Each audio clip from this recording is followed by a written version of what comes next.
नमस्कार, नम्रता आज रेसिपीमध्ये आपले खूप खूप स्वागत. तर आज आपण 9 वर्षानिमित्त झटपट तयार होणारे इन्स्टंट असे काला जामून आतून जाळीदार आणि रसरशीत कसे बनवायचे हे पाहणार आहोत. भरपूर टिप्ससहित इथे मी काला जामूनची रेसिपी शेअर करत आहे. पाहू शकता किती परफेक्ट गुलाबजामुन तयार झाला आहे. अगदी आतपर्यंत पाक मुरला आहे. अशा प्रकारे जर तुम्हाला काला जामून घरच्या घरी बनवायचे असेल तर व्हिडिओ स्किप न करता पूर्णपणे पहा. आणि रेसिपी जर आवडलीच तर नम्रता आज रेसिपीला सबस्क्राईब करा. अगदी निःशुल्क आहे. लाईक करा आणि आपल्या मित्रमैत्रिणींना शेअर करा. चला तर मग जास्त वेळ न घालवता आता आपण रेसिपीला सुरुवात करूया.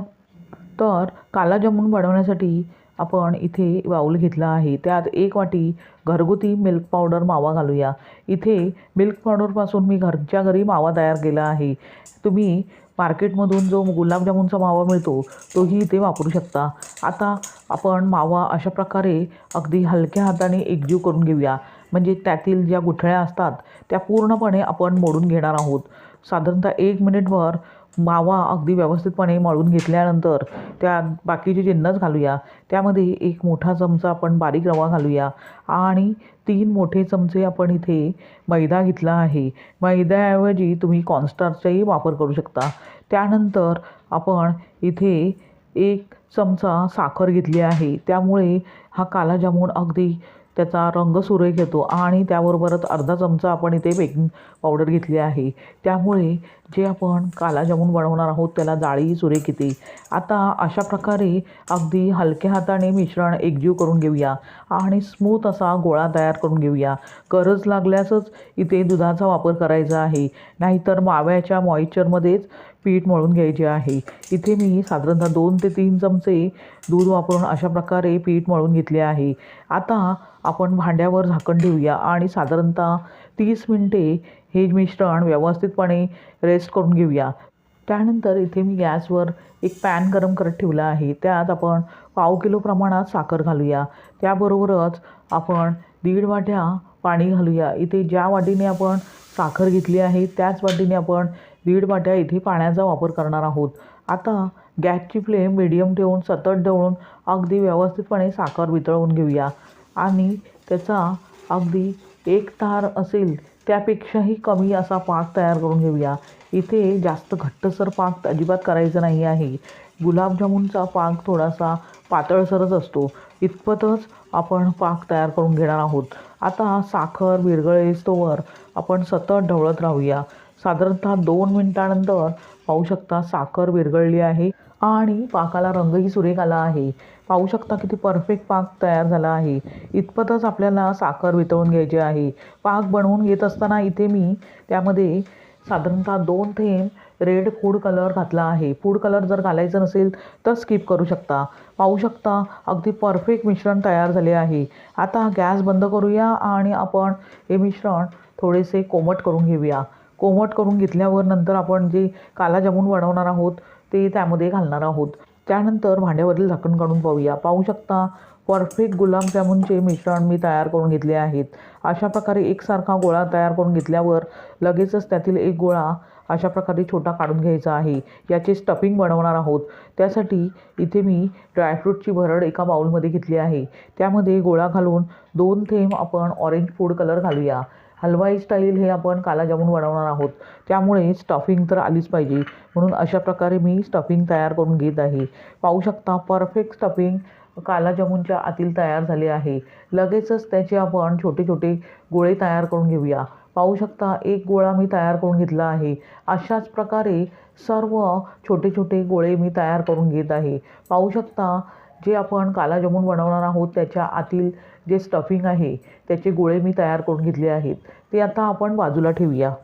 आता राहिलेल्या पिठाचेही आपण अगदी समान गोळे तयार करून घेऊया. जेवढे स्टफिंगचे आपण गोळे तयार करून घेतले आहेत तेवढेच इथे आपण ह्या मिश्रणाचे गोळे तयार करून घेणार आहोत. पाहू शकता एक गोळा मी तयार करून घेतला आहे. अशाच प्रकारे सर्व गोळे मी तयार करून घेतले आहेत. आता त्यातील एक गोळा घेऊन अशा प्रकारे त्याचा वाटीचा आकार द्यायचा आहे आणि जे स्टफिंगचा गोळा आपण तयार करून घेतला तो त्यामध्ये भरायचा आहे आणि कडा अगदी व्यवस्थितपणे आतमध्ये दुमडून अगदी व्यवस्थितपणे गोलाकार द्यायचा आहे. पाहू शकता परफेक्ट असा गुलाबजामुन म्हणजेच काला जामून तयार झाला आहे. अशाच प्रकारे आपण जे राहिलेले गुलाबजामुन किंवा काला जामून म्हणता येईल ते आपण अशाच प्रकारे तयार करून घेऊया. पाहू शकता सर्व काला जामून मी अगदी व्यवस्थितपणे तयार करून घेतले आहेत. लगेचच ते आपण तळून घेऊया. त्यासाठी आधीच मी गॅसवर एका कढईत तेल तापत ठेवले आहे. तेल हलके गरम करून घ्यायचे आहे. जास्त अगदी कडकडीत गरम करून घेण्याची गरज नसते. नाहीतर गुलाबजामुन किंवा काला जामून आतून कच्चा राहण्याची शक्यता असते. म्हणून हलके फुलकेच गरम करून घ्यायचे आहे. लगेचच आपण जे काला जामून तयार करून घेतले होते ते अशा प्रकारे अगदी व्यवस्थितपणे तेलात सोडूया. एका वेळेस 5 ते 6 कढईच्या आकारमानानुसार काला जामून तेलात सोडायचे आहे. इथे मी तेलाचा वापर करत आहे. तुम्ही तुपाचाही वापर करू शकता. आता आपण काला जामून तेलात सोडल्यावर लगेचच झारा लावायचा नाही. नाहीतर जे गुलाबजामुन किंवा काला जामून असतील ते फुटण्याची शक्यता असते. अशा प्रकारे चमच्याने वरून तेल त्यावर सोडायचे आहे. म्हणजे जो आपण जामून बनवत आहोत त्याला जाळी सुरेख येते. साधारणतः 2 ते 3 मिनिटानंतर अशा प्रकारे कढई हलवून सर्व बाजूनी एक समान रंगावर काला जामून तळून घ्यायचे आहेत. म्हणजे ते एकसारखे तळले जातात आणि एक समान रंगावर तळले जातात. साधारणतः 7 ते 8 मिनिटानंतर पाहू शकता काला जामून पूर्णपणे तयार झाला आहे. परफेक्ट रंग काला जामूनला आला आहे. लगेचच आपण ते टिश्यू पेपर असलेल्या एका प्लेटमध्ये काढून घेऊया. म्हणजे एक्स्ट्राचे जे तेल आहे ते टिश्यू पेपर शोषून घेईल. आता अशाच प्रकारे राहिलेले जे काला जामून आहेत ते मी व्यवस्थितपणे तळून घेत आहे. आता सर्व काला जामून तळून घेतल्यावर थोडीशी गरम असतानाच चाचणीमध्ये आपण अशा प्रकारे हलक्या हाताने जे काला जामून तयार करून घेतलेले होते ते सर्वच्या सर्व त्यामध्ये घालूया आणि अशा प्रकारे चमच्याने व्यवस्थितपणे एकजीव करून घेऊया. त्यानंतर भांड्यावर झाकण ठेवून साधारणतः 4 ते 5 तास आपण हे जे काला जामून आहेत ते मुरत ठेवूया. म्हणजे साखरेचा पाक अगदी आतपर्यंत त्यामध्ये जाईल. अशा प्रकारे तयार झाले पाहता क्षणी खावेसे वाटणारे असे रसरशीत आतून जाळीदार असे काला जामून. हे काला जामून तुम्ही 9 वर्षाच्या सुरुवातीला बनवून पहा आणि त्याचा आस्वाद घ्या. एक तुम्हाला काला जामून मी अशा प्रकारे सुरीने कापून दाखविते आहे. किती रसरशीत आणि जाळीदार अगदी सुरेख असा हा काला जामून तयार झाला आहे. तोही घरगुती मावा वापरून. तुम्ही अशाच प्रकारे काला जामून बनवून पहा आणि त्याचा आस्वाद घ्या. तुम्हाला ही रेसिपी कशी वाटली ते कमेंट करून सांगा. आणि रेसिपी जर आवडलीच तर नम्रता आज रेसिपीला सबस्क्राईब करा. अगदी निःशुल्क आहे. लाईक करा आणि आपल्या मित्रमैत्रिणींना शेअर करा.